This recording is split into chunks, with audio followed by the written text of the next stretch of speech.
Hola, ¿qué tal? Bueno, aquí de nuevo en esta tarde de viernes, tratando de abordar aquellos temas que son importantes para lo que es la vida de los argentinos, en tanto y en cuanto todo lo que pasa muchas veces son condicionantes que emergen de alguna manera o de otra en lo que es la cotidianidad, en aquellas cosas que tienen que ver, por ejemplo, con lo que conocemos como la hidrovía, algo que atraviesa las provincias de Formosa, Chaco, Santa Fe, Buenos Aires, Corrientes, Entre Ríos, y que de alguna manera ha cobrado estado público y empiezan a sentirse un rum rum y hay discusiones respecto de cómo está vertebrado esto, por qué pasa lo que pasa cuando usted ve fotos en las cuales se ven atestados de barcos, se ven chimangos arrojando sobre las bodegas de los barcos cereales.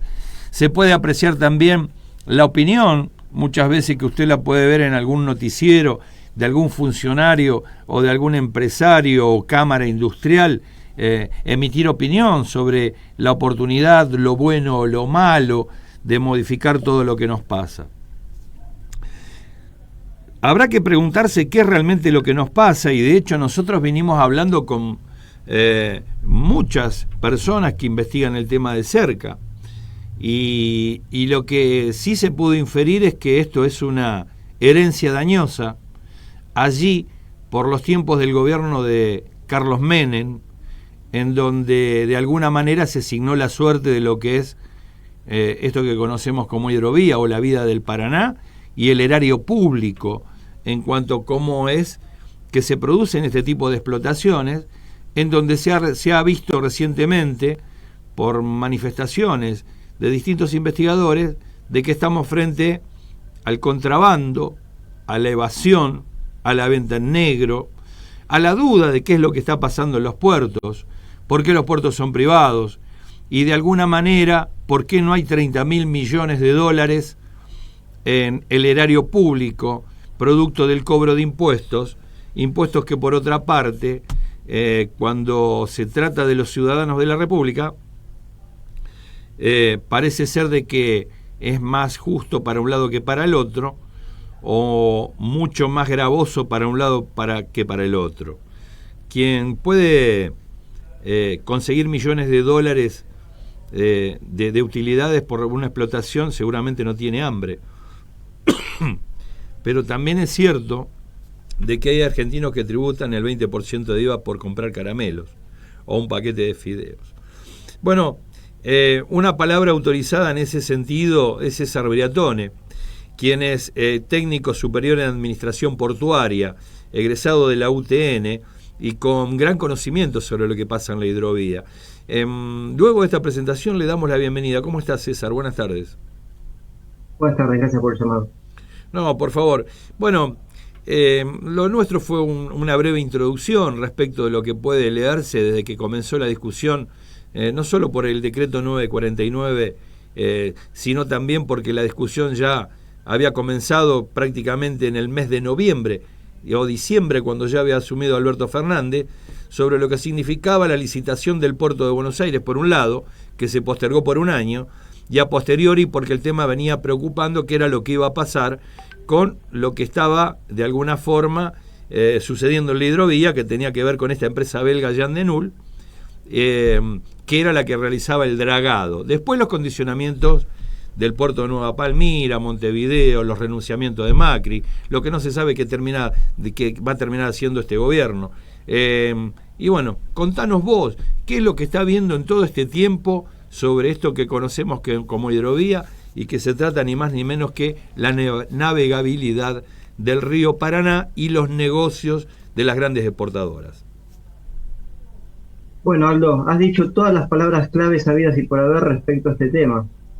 Es un gran negocio, es la licitación del siglo, como se la conoce por el mundo, es la licitación del siglo, por lo que mueve no solamente en mercadería, en peajes, sino también por lo que significa a nivel estratégico, lo que impacta en las economías regionales y del mundo. Vos nombraste todas las provincias ribereñas, pero realmente esto afecta a todo el centro norte del país. impacta en el país en general, porque con nuestro sistema de coparticipación lo que no se recaude en el norte tampoco llega al sur. Es un problema de todos los argentinos, es un gran problema de todos los argentinos haber llegado a esta instancia, con una seguidilla de, yo diría, palos en el pie. Cuando se anunció en Rosario la creación de una empresa del Estado que iba a administrar, sabiéndose que, o sea, en la documentación oficial ya se anunciaba que, a pesar de que no estaba construida, no estaba diagramada esa empresa estatal anunciada, sí se sabía muy bien que iba a haber licitación pública.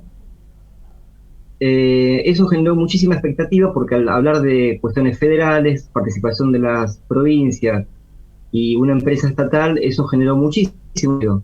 Evidentemente ahí se dispararon un montón de resortes que han tratado de mantener el statu quo de 25 años de un esquema que, digámoslo también, tiene que ver en el contexto de la reforma del Estado, ¿no es cierto? La liberalización total de la economía argentina y la acción del Estado a la hora de realizar cualquier tipo de control.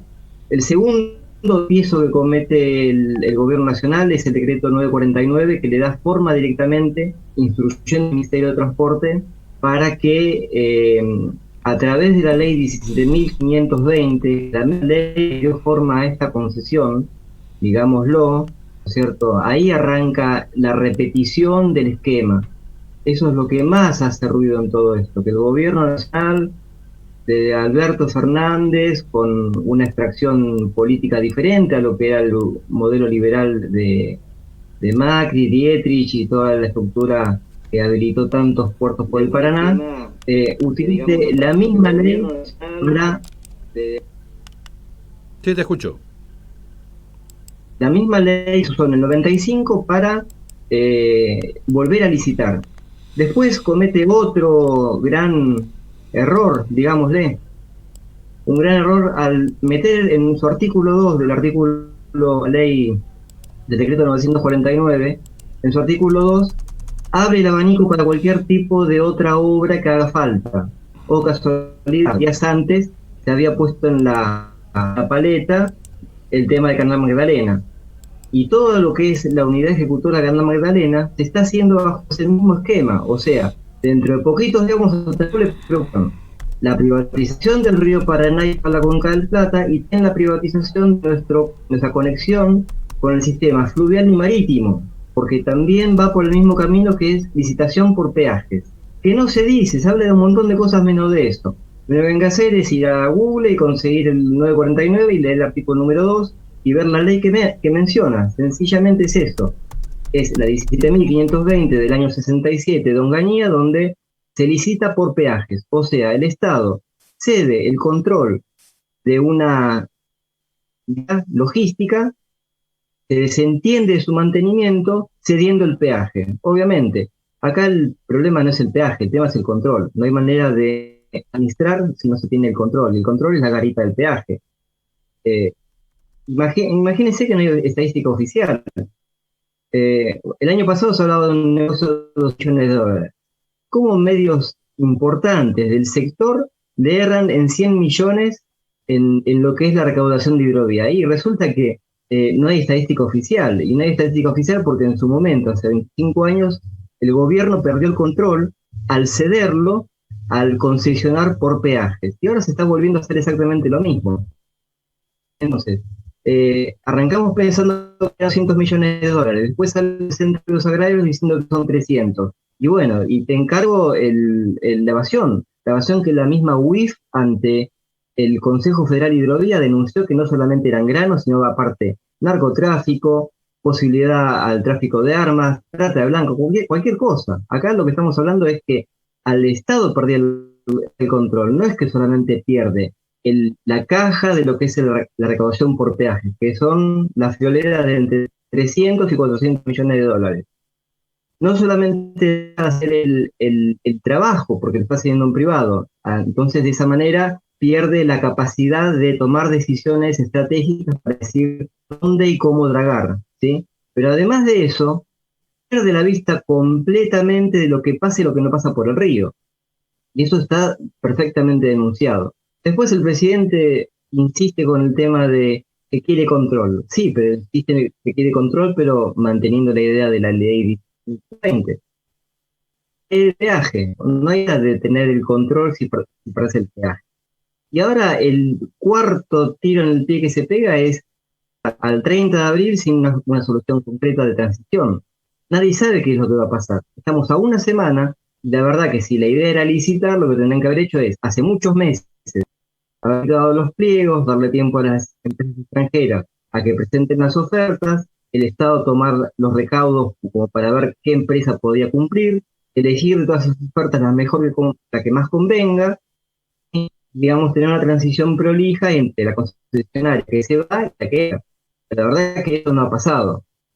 Nosotros, por suerte, vamos por otra vía. Nosotros no estamos de acuerdo con el decreto 949 en absoluto. Hemos presentado un proyecto de ley a todos los legisladores que pudimos, más de 160, un trabajo que hizo la Mesa de Trabajo de la Representación Nacional. Es un proyecto de ley integral que es retomar el esquema previo a 1995. El Estado se hace cargo del dragado y el balizamiento, con sus propios equipos, no solamente del Paraná, sino de todo el país. Los puertos están consorciados, todas las vías navegables, los ríos interiores, todas las obras hidráulicas que hacen falta, por ejemplo, la cuenca del Estado acá, tenés problemas de inundaciones en la provincia de Buenos Aires, tienes que llamar a empresas privadas para ver si te hacen pozos para contener las inundaciones. La verdad que el Estado viene perdiendo o sea, divisas en estaciones internacionales por los cuatro costados.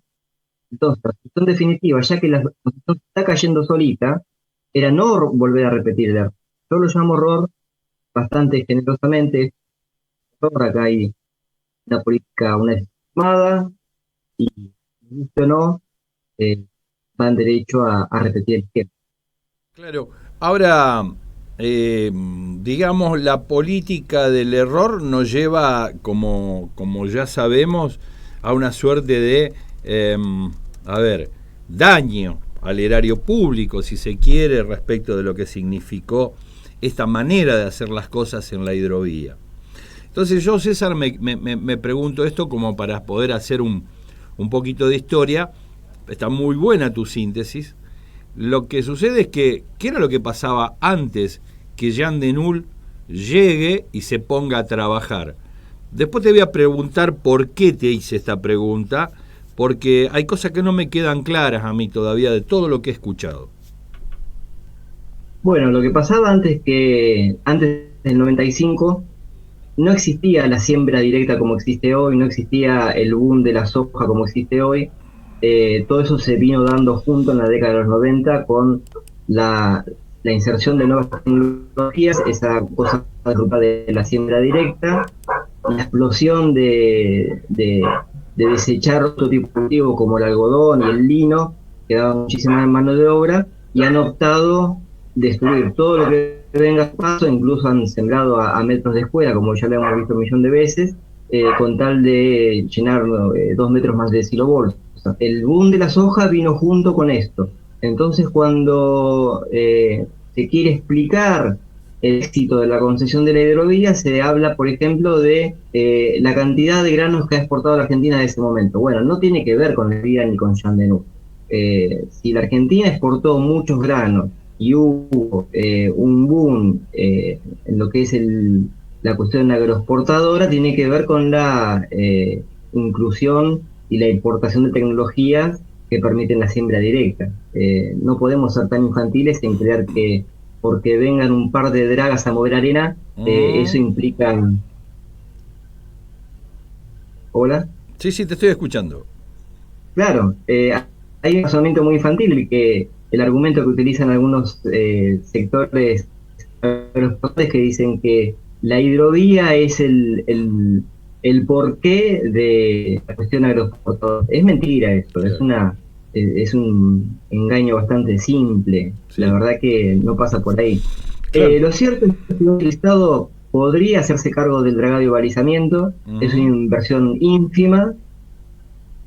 Lo único que hay que hacer es contar con las dragas que se pueden, algunas construir en el país, otras se pueden llegar a hacer un tipo de charteo o directamente importación, Sí. una cosa que le suele gustar a todos los gobiernos, poniéndose en general, pero la cuestión que la materialidad del problema es la draga, es que el Estado tenga su draga, porque el personal ya lo tenés y la financiación sigue siendo la misma del día de hoy. ¿Cuál es la financiación? Bueno, el circuito es que las navieras cambian los costos productores y los productores resignan en el precio los costos logísticos. Entonces, con este mismo peaje de $3,06 por tonelada, tranquilamente podés en un par de meses pagar lo que vale la mejor draga del mundo y con eso hacerse cargo del dragado. La verdad que nunca han utilizado más de 3 dragas, excepto en una gran bajante que hubo cerca del 2017. Ujú. Y ahora, la verdad que sabiendo cuál es la caja disponible para poder financiar este tipo de emprendimientos, es más que evidente que el gobierno, si no lo hace, es por falta de voluntad política. Claro, claro. Ahora, bueno, retomando, y por eso yo te quería preguntar, y tiene que ver con esto que vos decías, el dragado de un río no implica cuál es, digamos, las condiciones del negocio.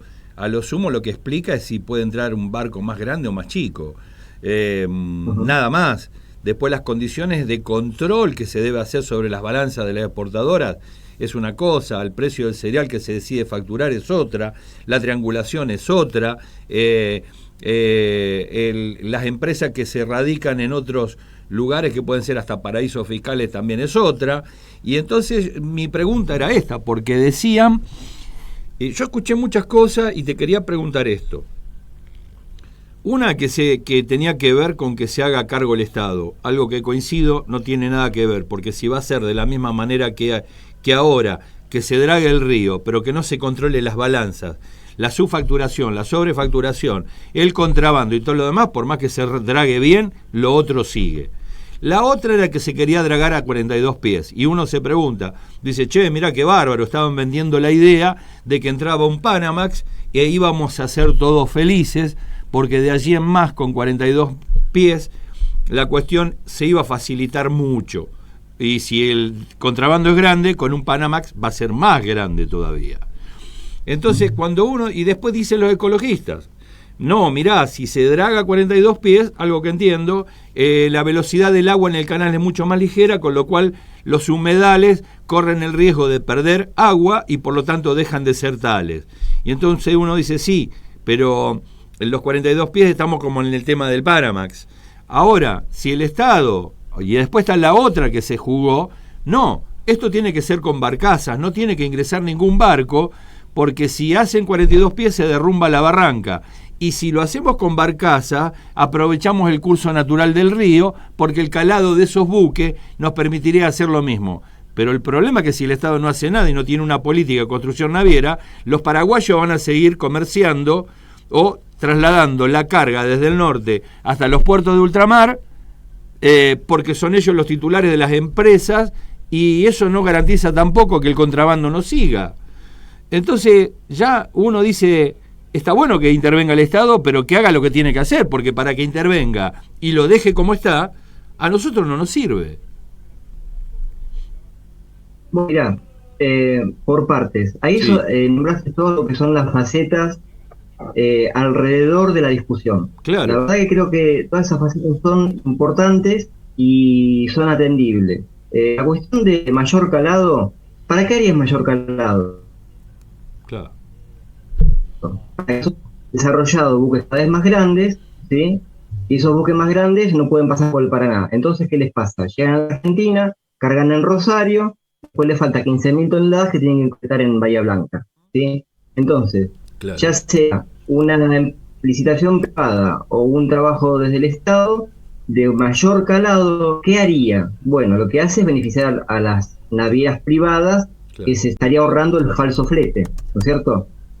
Entonces, yo pregunto, ¿para qué haces una obra pública? Porque en definitiva, por más que Claro. lo haga un privado, sigue siendo una pública. ¿Para qué se hace semejante obra pública para beneficiar una naviera extranjera privada?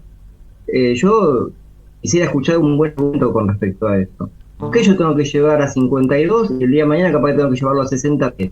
¿Por qué? Porque las navieras hacen cada vez más grandes y no quieren pagar, no quieren sortear un paquete. Bueno, lo hubiesen pensado antes de un buque tan grande en Argentina. Claro. ¿No es cierto? Nosotros, por ejemplo, acá en Mar del Plata tenemos pequeños feeders que pasan como pueden el banco de arena y la naviera es muy consciente que si trae un buque más grande no entra. Y lo tiene contemplado y está cubierto en los costos, muchachos, porque también hay que ser consciente de esto. Vos podés ajustar lo más finito posible la ecuación para el privado, pero siempre está dentro de los márgenes de rentabilidad, si no nadie o alguien piensa que alguien está perdiendo plata todo esto. Entonces, tomar una decisión apresurada, porque uno argumenta que sería interesante que eso pase, hay que ver a quién beneficia y cuál es el costo de eso. Si vos me estás diciendo que tenés costos ecológicos, pues estás removiendo grandes cantidades de lecho fluvial, que estás poniendo en peligro costa, posibilidad de desbarranco en la costa del río, además afectás los humedales, y mismo los prácticos te dicen, tengo graves problemas y lo que voy a hacer es cambiarme la altura del río, ¿sí? Porque ¿qué pasa? La cantidad de agua es la misma, siempre es la misma, y si vos bajás el lecho, es muy probable que también bajes el nivel de agua normal que tengas en las costas. Entonces, son cuestiones muy delicadas que hay que no marearse. Acá lo importante primero es definir si queremos seguir con el modelo previo a 1995 o el que se hizo a través de la Ley de Reforma del Estado, que fue flexibilizar todo para generar la concentración de la riqueza y que los privados tengan estas facilidades que andar resolviendo el Estado. Una vez que resolvemos eso, ya podemos dividir las aguas. Bueno, dicen, no, yo prefiero que lo venga a hacer un belga porque me gusta cómo draga una empresa de cera, y yo le puedo decir, bueno, mira, la verdad que en tu draga belga, el que draga es un argentino. Claro. El capitán es un argentino, el vaqueano es un argentino, el que está en cubierto es un argentino, el maquinista es un argentino, el técnico que determina la batimetría es un argentino. Entonces, ¿para qué querés subirte a una draga belga? ¿Cuál es el tongo acá? Perdón la palabra. Esto es muy sencillo. Acá lo que estamos hablando no es de cómo se draga ni cuánto se draga, sino quién tiene el control. Si no recuperamos el control de las aguas, no tenés el control de comercio exterior. Tras de eso tenés la evasión fiscal, tenés la triangulación y tenés esta mecánica de exclusión social, concentración de la riqueza y el sometimiento de la Argentina, que no puede nunca crecer de esta manera. Se entiende. El sometimiento de Argentina que nunca va a poder crecer de esta manera. Sometimiento al cual estamos de alguna forma condicionados a partir de que en el año 91 se resolvió esto. Ahora, esto no se modificó nunca. Y también se dice de muchas veces, hablamos recién hace un rato con Juan Valerdi, nos dice de que, bueno, para eso hay que tomar una determinación política, vos pensás lo mismo, muchos en esta materia piensan lo mismo, algunos hablan de la relación de fuerzas, nosotros que venimos aprendiendo de este tema también pensamos lo mismo, que se trata de una decisión política, y uno se pregunta, bueno, pero ¿qué es lo que le impide al ministro Meoni tomar una determinación en otro sentido? Porque digo, el presidente no debe estar al margen de esto, excepto que Meoni esté empujado por algunos intereses que sean tan poderosos que ejerzan un condicionamiento sobre el Ejecutivo Nacional como para que esto tenga que seguir en los mismos términos. Y la verdad que me pregunto que no sé a qué embajada le conviene. Mira, la pregunta es válida, pero si yo leo el frío de la letra, sí. Meoni es el instrumento de la decisión presidencial. Bien. El 949 no lo firmó Meoni, lo autoriza Meoni, pero lleva la firma de Alberto Fernández. La decisión de volver a licitar bajo la ley del año 60 de Onganía para repetir. Bien, estamos escuchando a César Viratone, quien estaba conectado y contactado con nosotros, hablando de lo que significa la letra chica del decreto 99, que generaría la posibilidad de volver a repetir la licitación sobre lo que es lo que conocemos como la hidrovía, que se trata ni más ni menos que del río Paraná. En algo coincidimos y tiene que ver mucho esto con lo que es y lo que siempre se dice es la decisión política. Esto ha sido a lo largo de todos los años de la historia de la República Argentina. De allí de que haya habido determinadas personas que al día de hoy, cuando las miramos en perspectiva, son próceres, otros no, otros son prácticamente seres anónimos, de los cuales no rescatamos nada, porque no hay una épica de lo que significa la construcción de lo que es la República Argentina, hoy, y mucho menos de lo que significa la construcción de un proyecto que nos tenga a todos en un modelo de país en el cual todos tenemos derechos a vivir sobre la base de una región o de un país que tiene 3 millones de kilómetros cuadrados, riqueza mineral, riqueza cerealera y además en el sur petrolera, como para que los argentinos no estemos pasando las penurias que estamos pasando.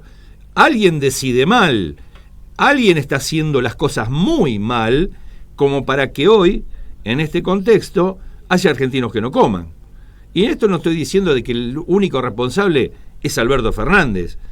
Diríase que si uno mira la continuidad de lo que ha sucedido, si hay algo que acá no se ha logrado hacer, vaya a saber por qué, y nos gustaría que nos lo cuenten, es sacarnos las cadenas de encima de que ya nos pusieron con el proceso de restauración colonial en 1976. Lo que no podemos hacer como argentinos es seguir mintiéndonos en el diagnóstico, y si sabemos que esto pasa, es decirlo. Porque usted no va al médico y le dice, mire, tiene un problema en el corazón, le da una aspirina y dice es para el dolor de cabeza.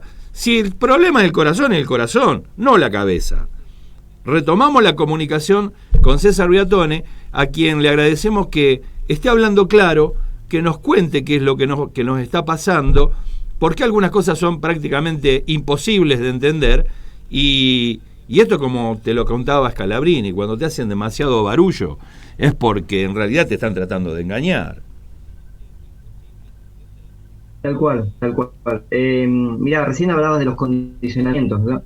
Primero quiero que quede claro que no es por sacarle peso a Meoni. La verdad que sí, considero que lo que ver con políticas respecto a la logística y transporte no son las correctas, pero el ministro fue instruido por el presidente, decreto 904. Sí. Eso es clarito.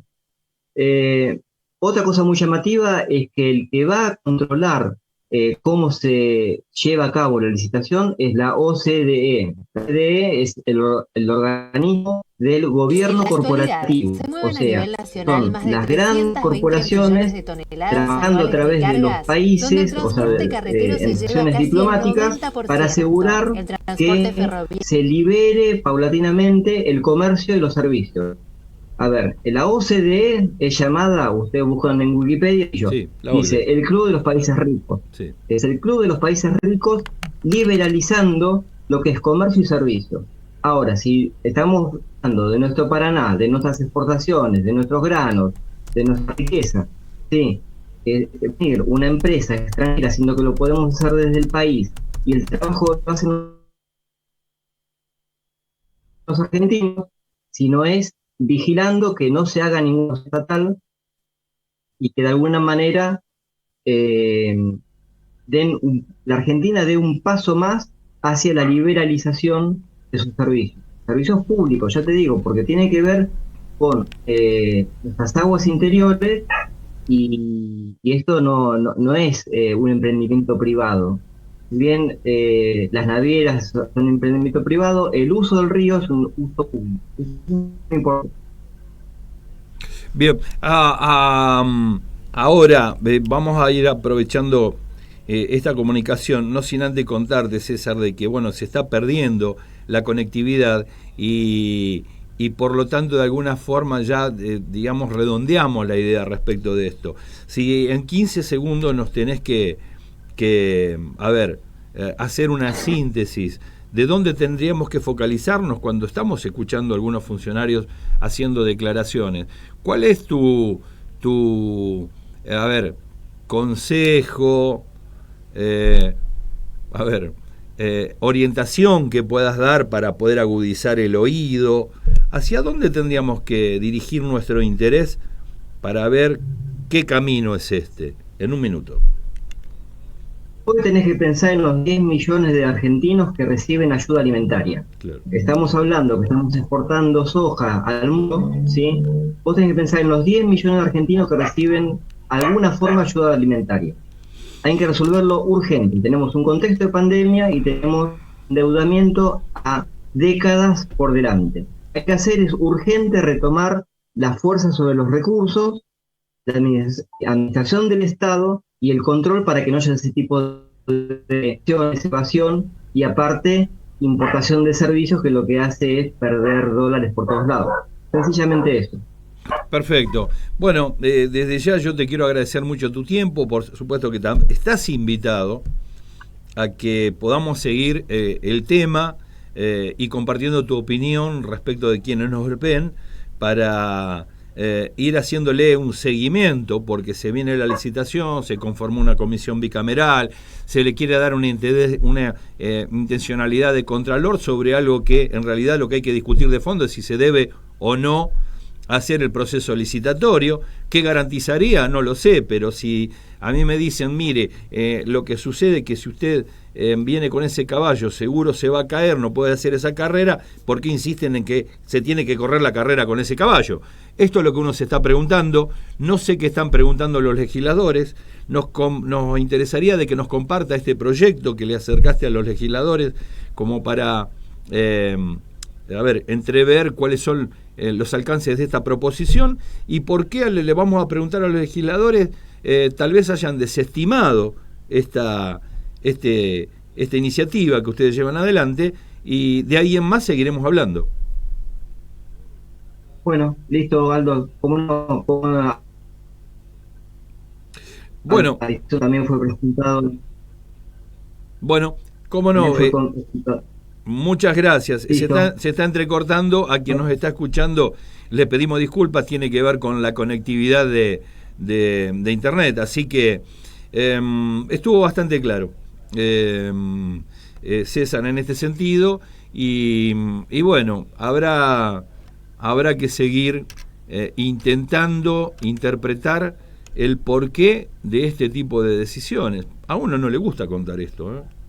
A uno no le gusta escuchar estas cosas. A mí no me produce ningún tipo de alegría.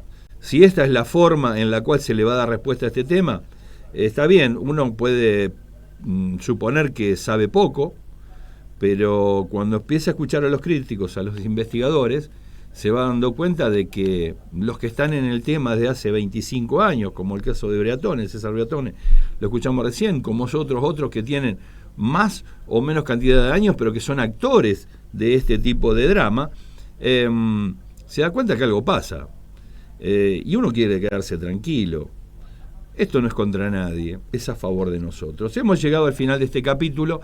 Estamos... quédese allí porque lo estamos esperando a Alejandro Marcó del Pont para hablar de quiénes son aquellos que de alguna manera parecen ser la cara del poder, pero uno no sabe si es realmente el poder, si es un antifaz. Recuerde usted un reportaje que le hizo Luis Novarecio a Cristina Fernández de Kirchner cuando le dijo: un presidente, ¿qué cantidad de poder real tiene? Y Cristina Fernández de Kirchner le dijo: no creo que más de un 40. Entonces la pregunta es, ¿el otro 60 dónde está? Y la otra pregunta es, ¿quién está dispuesto a ser marioneta? Bueno, terminó este capítulo. Tenía que ver con la hidrovía. Vamos a estar en unos minutos con Alejandro Marcó del Pont hablando sobre el poder. Tanto Fabián Arias como Aldo Batizaco te dicen que nos encontramos en un ratito. Chau, hasta luego.